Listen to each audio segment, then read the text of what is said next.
Hello दोस्तों, and schedule में आपका बहुत बहुत स्वागत है।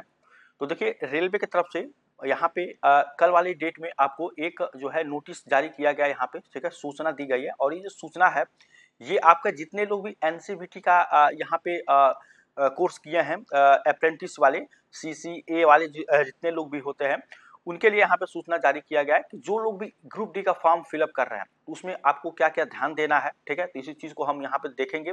चैनल पर नए हैं, चैनल को सब्सक्राइब करिएगा, लाइक और शेयर करिएगा। ठीक है, तो यहाँ पे आप देख सकते हैं कि भारत सरकार रेल मंत्रालय, रेलवे भर्ती बोर्ड, आरआरबी सूचना आपको यहाँ पे दिया गया है। कह रहा कि इसमें रेलवे प्रतिष्ठानों में प्रतिष्ठित जो प्रशिक्षित कोर्स कंप्लीटेड एक्ट अप्रेंटिस वाले, ठीक है, मतलब जितने लोग भी आपके कंप्लीटेड एक्ट अप्रेंटिस वाले हैं जो रेलवे प्रतिष्ठानों से कोर्स आप करते हैं, सीसीए की आवेदन प्रक्रिया और पात्रता के संबंध में सीएन संख्या 8/2024 के तहत आवेदन करने वाले उम्मीदवारों से कुछ संदर्भ प्राप्त हुए हैं। ठीक है, जितने लोग भी आपके यहाँ पे ग्रुप डी का जो 8/2024 यहाँ पे देखिए सीएन संख्या, ग्रुप डी वाले जितने भी फॉर्म भर रहे हैं उनके संदर्भ में आपको क्या कुछ यहाँ पे जो है संदर्भ प्राप्त हुए हैं, उसके रिगार्डिंग यहाँ पे आपको बोला गया है कि ऐसे उम्मीदवारों के ध्यान में निम्नलिखित बातें लाई गई है। यानी जितने भी इस तरह के स्टूडेंट हैं जो आपके अप्रेंटिस वाले जो सीए का कोर्स किए हैं, ठीक है, उनके लिए यहाँ पे जो है यहाँ बताया गया है। एक एक करके आप यहाँ पे देख सकते हैं कि आपको ये बताया गया है पहले में कि रेलवे प्रतिष्ठानों में प्रशिक्षित किसी भी ट्रेड के कोर्स, ठीक है, रेलवे प्रतिष्ठानों में प्रशिक्षित किसी भी ट्रेड के कोर्स पूर्ण करने वाले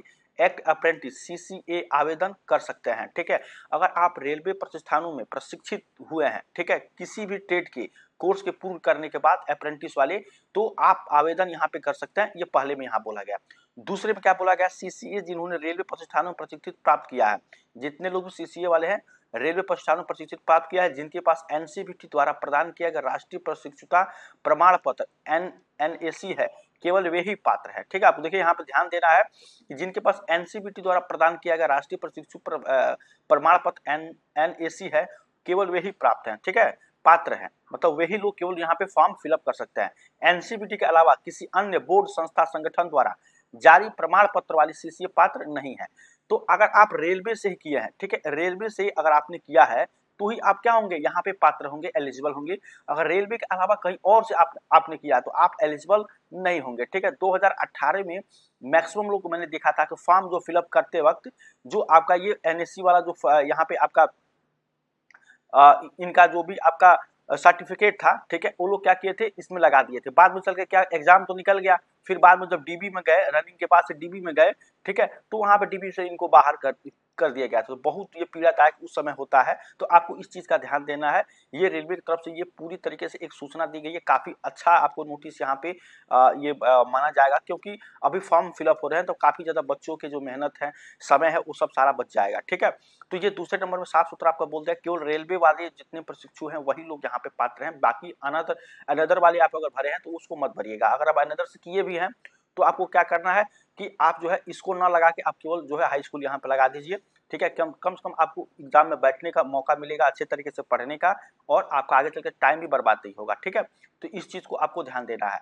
तीसरा आपका है कि रेलवे प्रतिष्ठानों में प्रशिक्षित सीसीए, यहाँ पे है कि रेलवे प्रतिष्ठानों में प्रशिक्षित सीसीए जिन्होंने अपना प्रशिक्षण पूरा कर लिया है, ठीक है, और जिनके पास एनसीवीटी द्वारा प्रदान किया गया राष्ट्रीय शिक्षुता प्रमाण पत्र एनएसी है। ठीक है, मतलब जिन लोगों ने यहाँ से रेलवे के प्रतिष्ठानों से सीसीए अपना प्रशिक्षण पूरा कर लिया है और जिनके पास एनसीवीटी द्वारा प्रदान किया गया शिक्षुता प्रमाण पत्र उनके पास है, जिन्होंने उन्हें प्रशिक्षण की अवधि प्रमाण पत्र का विवरण और अंक ऑनलाइन आवेदन सावधानी पूर्वक भरने चाहिए। ठीक है, तो जो भी आप यहाँ पे आपका प्रमाण पत्र है और अंक है आपका, तो ऑनलाइन आवेदन में क्या करना चाहिए, सावधानी पूर्वक यहाँ पे भरने चाहिए। ये आपके डीबी, जब भी आप डॉक्यूमेंट वेरिफिकेशन कराते हैं एग्जाम के फाइनल स्टेज में, उस समय इसको अच्छे तरीके से जांच किया जाता है। ठीक है, तो आप कोई गलती ना करें तो बाद में चल के आपको दिक्कत हो सकता है।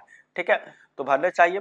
जिन अभ्यर्थियों ने ऑनलाइन आवेदन की अंतिम तिथि अर्थात 22/2/2025 से पहले एनसीवीटी परीक्षा दी है, ठीक है, अब देखिए मतलब यहाँ पे 22/2/2025 मतलब कहने का मतलब ये है कि आपका ये 22 फरवरी की बात कर रहा है। ठीक है, इससे पहले अगर आपने किया है एनसीवीटी का, ठीक है, एनसीवीटी परीक्षा दिया है, मान लीजिए आपका अभी रिजल्ट यहाँ पे नहीं आया है, ठीक है, लेकिन आप जो है यहाँ पे एलिजिबल होंगे अगर आपने रेलवे से किया है तो, ठीक है, इसको चीज़ को आपको ध्यान देना है।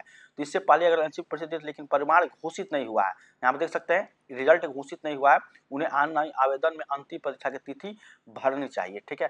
तो आप क्या करें, अंतिम तिथि की परीक्षा भर देना चाहिए कि आपकी जो है जो एग्जाम हुआ था वो आपका कब हुआ था, ठीक है, तो इसको आपको यहाँ पे भर देनी चाहिए, ठीक है।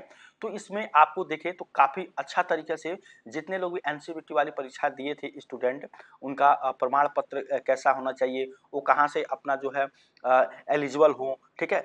इन सब सारी चीज़ों को यहाँ पे रेलवे ने अच्छे तरीके से जो है एक नोटिस के माध्यम से बताया है। काफ़ी अच्छा ये एक स्टेप है रेलवे के द्वारा, ताकि इसमें बच्चों का जो है टाइम और एक तरह से कहा जो मेहनत सारा चीज़ बच जाएगा, ठीक है, उनको एक अच्छे तरीके से जानकारी मिल जाए।